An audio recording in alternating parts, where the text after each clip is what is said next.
Yeah, we had a very curious perspective about what's happening in Portugal, because we have the feeling everything that is happening in Portugal, we have the same some months later. So the situation in Portugal is followed with a lot of interest. I think it's something that is, for the first time, is giving a situation where we feel together with the Portuguese people, because I think we have always lived very far apart, even if we are neighbors and we are so close. But we have always lived with on the backs of each other. And now it is a situation of a lot of suffering that we are sharing with you, and we were very inspired by some of your demonstrations.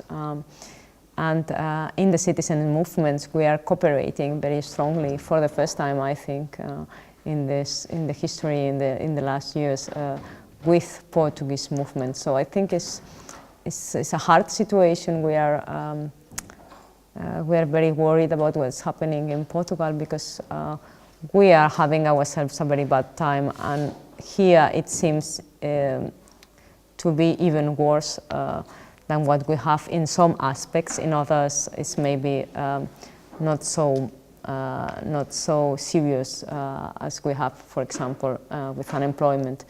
But the measures are really very, very hard, and we are following the situation with worry.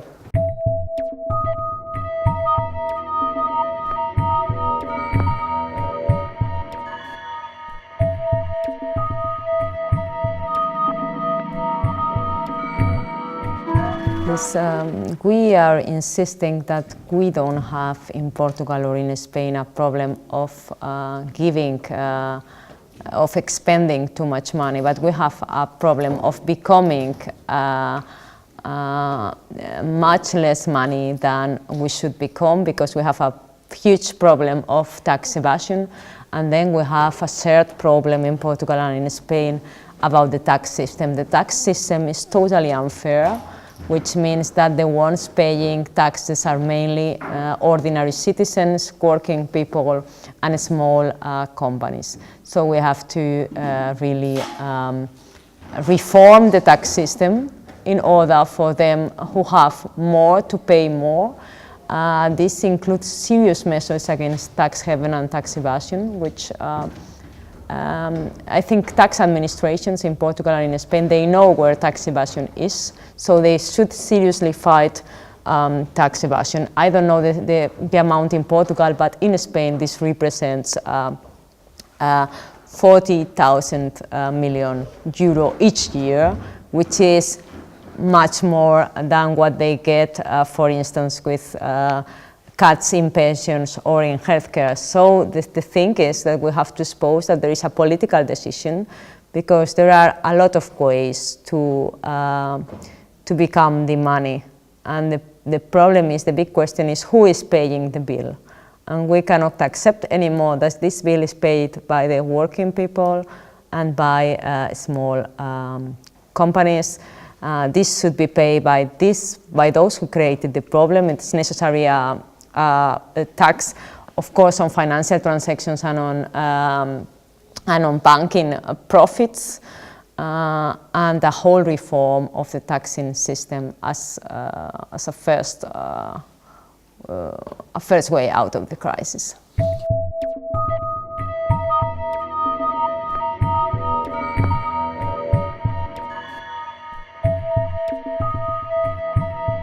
Yeah, we have a major challenge and a very strong movement, as Luis was mentioning just now, with the foreclosure, with the movement fighting foreclosures, because in Spain the crisis was caused mainly by a huge real estate bubble.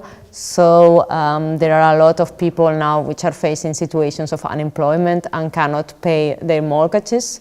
So according to our law, these people are evicted, But it's not only that they are evicted, but that the debt remains their debt. So they are with no home, they are evicted, and they have to pay this debt in a situation where there is no employment, because we have unemployment rates of 27%. So there was a huge movement of passive resistance, of organized through the new technological possibilities. For instance, through GPS, we now have a system, an automatic system, which if you are in this list of people willing to collaborate, so if there is an eviction in a distance of 20 kilometers, you are automatically notified, so you can go there and together with other citizens prevent